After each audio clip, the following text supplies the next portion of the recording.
Salve, salve pessoal, tudo bom?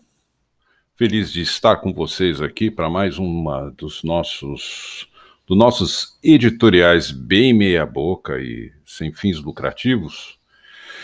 Bom, vou pedir desculpas para vocês porque, enfim, a gente está gravando durante o dia e durante o dia tem cachorro latindo, gato miando, avião passando.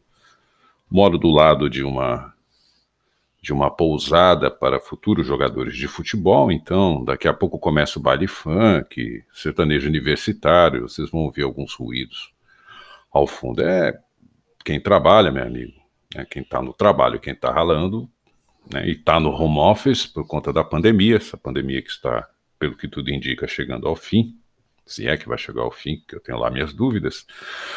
Enfim, dando um recado para vocês aqui, de que os textos para a edição do dia 31 estão chegando, tá? A gente já está começando a parte de estudos gráficos para...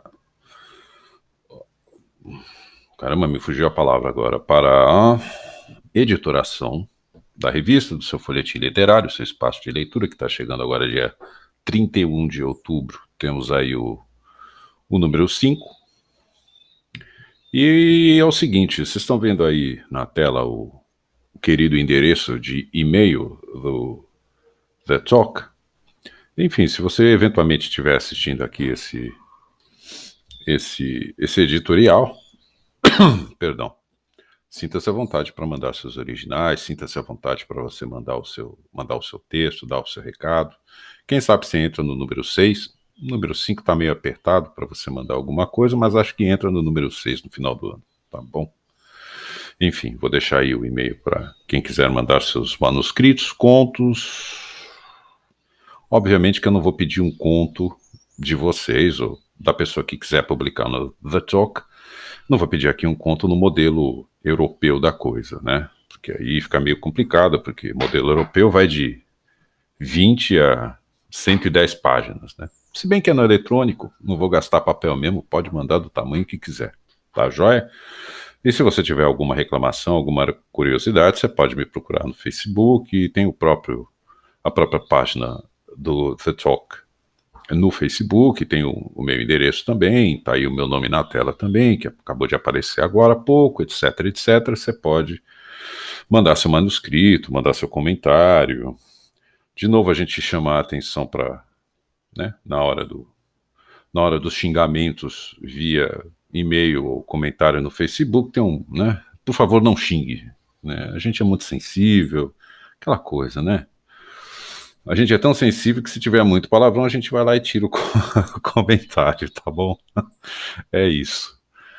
É o seguinte, rapaziada, já que a gente está aqui no nosso editorial, e a gente ainda tem algum tempinho aqui, eu vou, obviamente, que como a gente publica aqui uma folha literária, uma pequena folha literária, um folhetinho, uma revista literária, com textos para leitura, para quem gosta de ler, obviamente que a gente mexe com inúmeros assuntos. Um dos assuntos que a gente vai mexer hoje é exatamente o assunto relacionado ao que a gente chamaria de semântica, e como a engenharia social, ela, de uma certa forma, ela opera nesse nível semântico para mexer com cabeças, né? Então a coisa funciona mais ou menos assim. Tem uma palavrinha que caiu muito em uso, ou que passou a ser muito usada, de uma forma bem dinâmica, por assim dizer, que é a palavra narrativa, né? Virou, mexeu, isso o jornalista faz muito, né? Porque a narrativa disso, a narrativa daquilo, porque a narrativa do governo, a narrativa da empresa, a narrativa do The Talk. No The Talk tem narrativa de verdade, a literária, a saber, tá?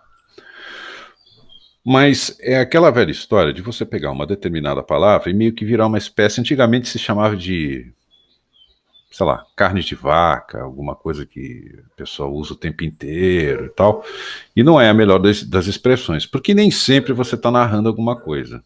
Estão utilizando a palavra narrativa como se utilizasse qualquer palavra, sei lá, caderno, lápis, ambulância, rinoceronte, e não é isso.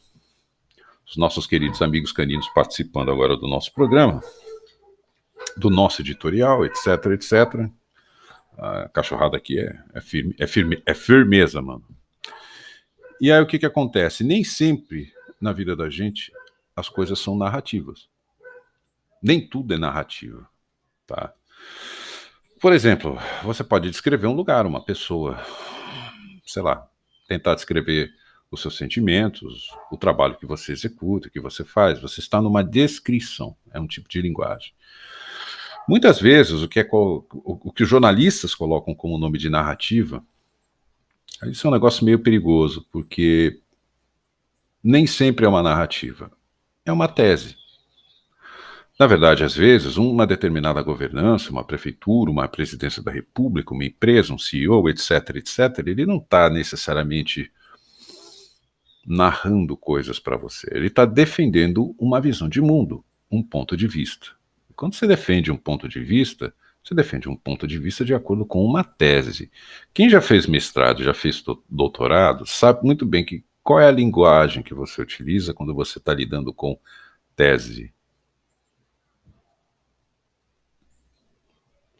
Certamente não é narrativa. Você está dissertando o assunto. Então, o governo não tem uma narrativa, o governo tem uma dissertação. Ele está dissertando sobre um determinado ponto de vista, em defesa de uma determinada posição política, ponto de vista, visão de mundo, o que vocês queiram chamar, mas que certamente não é uma narrativa. Não existem guerras de narrativas dentro de uma engenharia social bem aplicada. O que existe são guerras de dissertações. Cada um tem uma tese, cada um tem um ponto de vista, de acordo com, né? Aí entram questões idiosincráticas, etc, etc. Mas por que eu chamo a atenção desse negócio de tomar um pouco de cuidado com essa palavra narrativa? Quando, na verdade, é uma dissertativa, não é uma narrativa, é uma dissertação. As pessoas estão defendendo pontos de vista, estão defendendo teses. Por que eu chamo a atenção a isso? Porque se você mexer muito na semântica das palavras, você mexe com a cabeça das pessoas e você certamente perde a capacidade de análise. Aquilo que você acha que você está analisando bem, você praticamente não está analisando nada. Simplesmente porque aquilo que é uma dissertação você está chamando de narração. E são coisas completamente distintas. Seria a mesma coisa que você está descrevendo uma pessoa e uma outra pessoa descrever essa mesma pessoa, só que utilizando outras palavras, e de você, no meio da guerra de descrições, você diz que é uma guerra de narrativas. E não é, são guerras de descrições, é uma guerra descritiva, ou, no caso de uma tese, uma guerra dissertativa. E a gente chama atenção em relação a isso, porque a gente está vendo muita loucura por aí, já sendo executada dentro dos círculos sociais, que é resultado dessa engenharia social mexendo na semântica, porque se você mexer com as palavras, você mexe com a cabeça das pessoas. Se essas pessoas não tiverem atenção, elas perdem a capacidade de análise. Simples assim. Chamar a atenção aqui, por exemplo,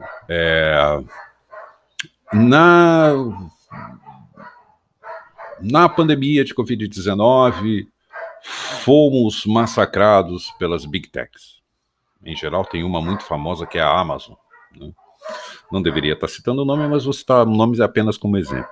E todo mundo achando que, por ela ser um marketplace, por ela ser um hub comercial, onde você entra na Amazon para comprar tudo, você acha que, por intermédio da Amazon, você estrangulou o pequeno comércio.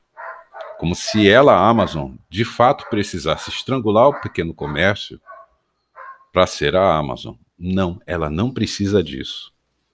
Todo mundo sabe, por exemplo, que quando a gente vai falar sobre computação, isso que o povão chama de computação nas nuvens, tecnicamente chamado de computação remota. De fato, não tem nada nas nuvens. São galpões enormes, cheios de disco rígido lá dentro, para poder armazenar e rodar determinados programas ou aplicativos que você mesmo pode criar. Tá? Aí o que acontece nessa jogada? Praticamente o tripé de uma computação remota é, primeiro, banco de dados. Você precisa guardar os dados e o programa rodando dentro de um banco de dados. Você precisa de uma memória para poder executar esse aplicativo, programa, página, o que for. Execução de compra, pagamento, esse tipo de coisa. Você precisa de uma de um processamento. Você precisa de bons processadores para poder executar esses três dentro de uma determinada plataforma que pode ser completa.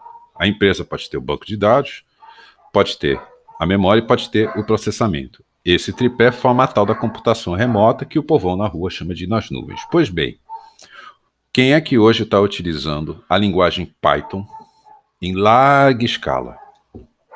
Que é a coqueluche do momento, que você vai estudar ciência da computação, vai estudar sintaxe de programa, todo mundo está correndo atrás do Python. Quem é que está utilizando em larga escala o Python? A Amazon. Porque a AWS ela tem os três serviços. Ela tem o banco de dados, ela tem a memória e ela tem o processamento. É um serviço completo. E você acha que a Amazon está ganhando dinheiro porque ela está vendendo fogão a R$ 400?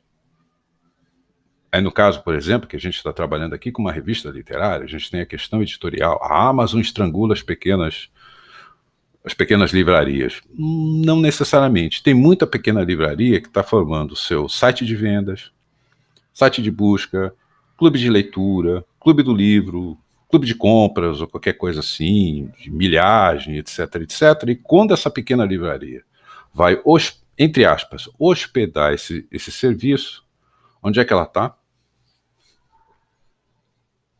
Dentro da Amazon. Então tem que tomar um certo cuidado na hora de a gente analisar as coisas, porque de repente a gente sai na proteção dos pequenos comércios, o que eu acho válido. E aí eu tenho que explicar o seguinte: quem de fato me conhece pessoalmente sabe que eu sou bem cachorro louco contra a corporação, né? Eu sou severo crítico à corporação. Porém, eu não tenho como escapar dela. Como diz o Noam Chomsky, a corporação está em todos os lugares, então não tem como escapar disso. Bom, tive que botar minha viola no saco e refazer a análise. Só que quando eu vou refazer a análise, o que eu percebo?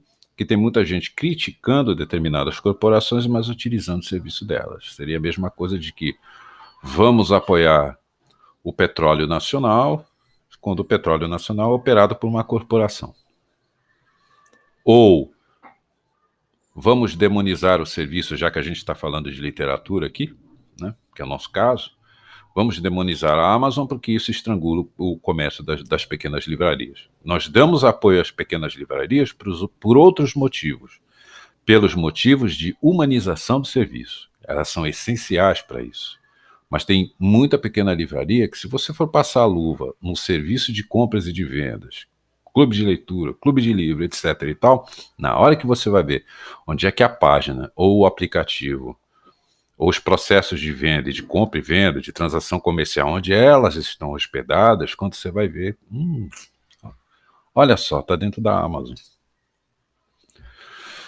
Né? Agora, essa queda na capacidade de análise se deve muito à utilização de palavras certas com semântica errada. Isso, quando entra numa engenharia social, é um verdadeiro problema. Porque você acha que você está com grande capacidade de análise e você não está.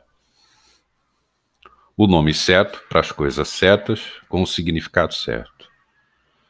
Símbolos certos, representações certas. Se você tem, por hábito, cair na esparrela ou na armadilha de você chamar descrição de narrativa ou dissertação de narrativa, pode ser que você esteja se metendo num baita de um problema que, na hora de resolver lá na frente, ou quando acontece uma situação de pandemia e de repente o cachorro, que já estava enorme, fica monumental e começa a estrangular os pequenos comércios, a gente explica o quê?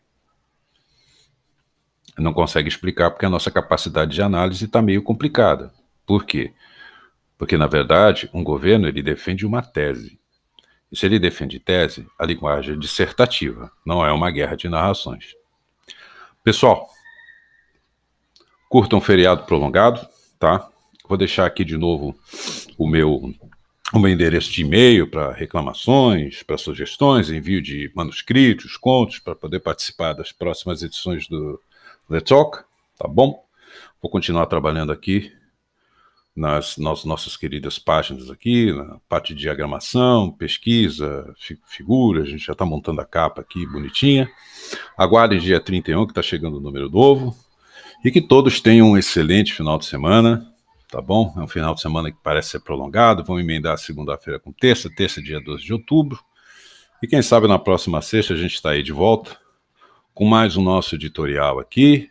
Esse editorial que é meia boca, sem fins lucrativos e, obviamente, tratando de algum assunto ligado à semântica, à literatura, que é a nossa seara, que é o seu espaço de leitura, que é o The Talk, o seu folhetim literário, tá bom? Galera, beijão no coração, um grande final de semana prolongado para vocês e até a próxima.